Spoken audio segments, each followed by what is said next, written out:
क्या आपने कभी अपनी जिंदगी में ऐसा कोई लम्हा महसूस किया है जब सब कुछ थम जाए?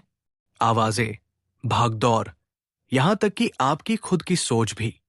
जैसे अचानक कोई अदृश्य ताकत आपको चुप करा दे और आपको खुद की ओर खींच ले। पीको अयर की किताब अफ्लेम ऐसी ही एक चुप्पी की कहानी है। एक ऐसी खामोशी जो किसी मजबूरी से नहीं, बल्कि एक चेतना से आती है। ये उस समय की बात है जब उनका घर आग में जल गया। सब कुछ जो उन्होंने सालों से जोड़ा था वो राख बन गया। लेकिन उसी राख से उन्होंने कुछ पाया। वो था खुद के भीतर का एक गहराई से जलता हुआ दीपक, जिसे उन्होंने पहले कभी देखा ही नहीं था। आमतौर पर जब हमारी जिंदगी में कुछ खत्म होता है, हम नया जोड़ने की ओर भागते हैं। नया घर, नया काम, नए लोग। लेकिन अयर ने ठीक इसका उल्टा किया। उन्होंने शोर से नहीं, खामोशी से जुड़ने का रास्ता चुना।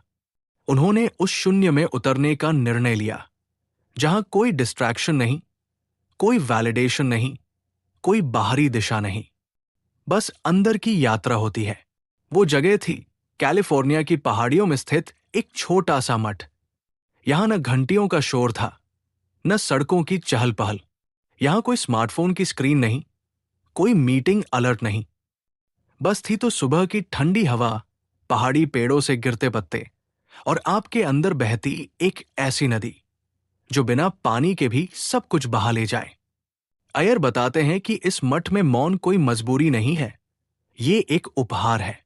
एक ऐसा उपहार जो आपको रोज कुछ नया सिखाता है। जैसे जैसे दिन बीतते हैं, आप उस खामोशी में समाने लगते हैं।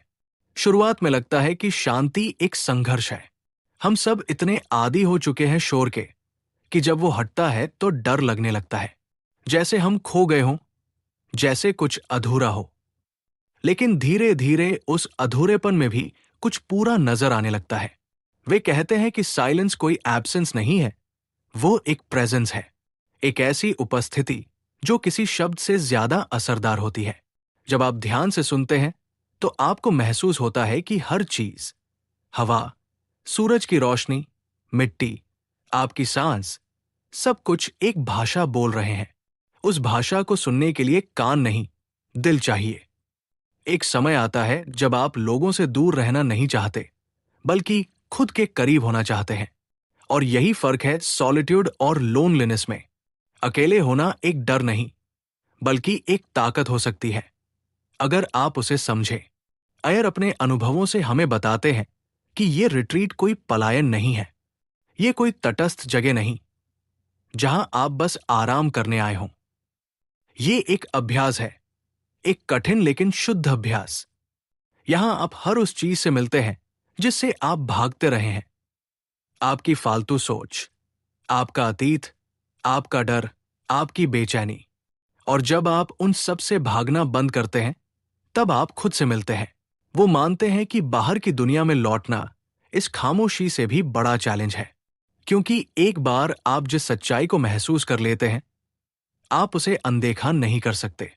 वो आपके साथ आती है, हर बातचीत में, हर प्रतिक्रिया में, हर फैसले में। और यही असली ट्रांसफॉर्मेशन है। बाहर कुछ नहीं बदला होता, लेकिन अंदर सब कुछ बदल चुका होता है। इस किताब में एक और अद्भुत पहलू है, प्रकृति की भूमिका। मठ के आसपास की आग, पेड़, पक्षी, बारिश की बूंदें, ये सब प्रतीक है। जैसे जंगल की आग सब कुछ जला देती है, लेकिन उसके बाद जमीन पहले से ज्यादा उपजाऊ बन जाती है। वैसे ही इंसान जब अंदर से टूटता है, तो अगर वो मौन में झुके तो वो खुद को फिर से गढ़ सकता है। वो वर्जन जो पहले कभी नहीं था, और शायद जो सबसे सच्चा है। पीको अयर ये भी बताते हैं कि खामोशी आपको तोड़ती नहीं है, वो आपको निखारती है। वो आपको अहंकार से मुक्त करती है। जब आपके पास दिखाने को कुछ नहीं होता, जब आपके पास बोलने को शब्द नहीं होते, तब आपके पास जो बचता है वो होता है आत्मा की आहट। उन्होंने मठ में कई लोगों से बातचीत की, भले ही शब्दों में नहीं, लेकिन मौन में। कुछ लोग जिन्होंने अपने पूरे जीवन को सेवा में समर्पित कर दिया था। कुछ जो पहले तेज भागती दुनिया में थे, सीईओ, कलाकार, नेता और अब बस एक दीवार के पीछे बैठे थे, किसी की बात सुने बिना खुद से बात करते हुए। और ये लोग किसी भी मोटिवेशनल स्पीकर से कहीं ज्यादा गहराई की बातें कर रहे थे, बिना बोले। अयर कहते हैं कि दुनिया हमेशा आपको बोलेगी, भागो, कमाओ, दिखाओ, आगे बढ़ो, लेकिन कभी कोई नहीं कहेगा, रुको, सुनो, देखो। ये किताब वही रुकने की, वही सुनने की ताकत देती है। वो ये भी मानते हैं कि आपको किसी पहाड़ी मठ में जाने की जरूरत नहीं है। खामोशी एक स्थान नहीं, एक दृष्टिकोण है। आप अपने दिन के बीच में भी उसे पा सकते हैं। सुबह की चाय में, किसी पुराने गाने में, बारिश की एक बूंद में। बस शर्त यह है कि आप पूरी तरह मौजूद हों। और यही सबसे मुश्किल हिस्सा है, पूरी तरह मौजूद होना। हम हमेशा अगले पल की तैयारी में रहते हैं, लेकिन जो इंसान इस पल में होता है वही सबसे जीवित होता है। किताब हमें याद दिलाती है कि जिंदगी में सबसे असली क्षण वही होते हैं जो बिना कैमरा, बिना शब्द और बिना प्लानिंग के होते हैं। अयर की भाषा उतनी ही शांत है जितनी उनकी आत्मा। वो आपको मजबूर नहीं करते कुछ मानने के लिए, वो बस अपने अनुभवों को आपके सामने रखते हैं, जैसे कोई नदी बिना कहे बहती है, लेकिन जिसे देखकर आप भी रुक जाते हैं। ये किताब उन लोगों के लिए है जो कुछ खो चुके हैं और उन्हें नहीं पता कि आगे कहाँ जाए। ये उन लोगों के लिए है जो सब कुछ पाकर भी अधूरे हैं। ये उन लोगों के लिए है जो चुप है, लेकिन अंदर बहुत कुछ बोलना चाहते हैं।